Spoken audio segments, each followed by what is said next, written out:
there is a huge lesson to be learned on things like that. Everybody keeps saying success is when the right opportunity meets the right preparation, right? So you can't have the right preparation by being the engineer that you want to be, and you keep looking out for that right opportunity. But what makes the right opportunity and the right preparation come together? When does that synergy happen for you to be prepared for it?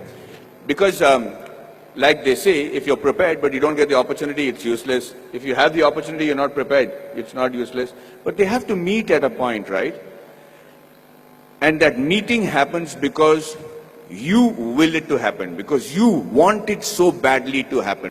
This is not the be-all and end-all. The engineering or whichever subject that you choose to major in when you're in college does not literally have to be your lifelong profession.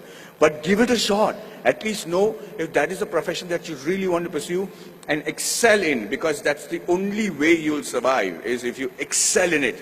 If you excel in it to such an extent that you think, sleep, dream, eat, breathe that particular job. And I do that with acting. And I'm telling you, I do not know what else. I would have been a really bad soldier because I think I'm a really good actor. I'm involved completely, 100% of the time. I'm doing research. If I have free time, I'm going to YouTube and finding out what is a different method of acting. I just do that with a passion. If you're not doing that for your profession, know that you're in a secondary profession.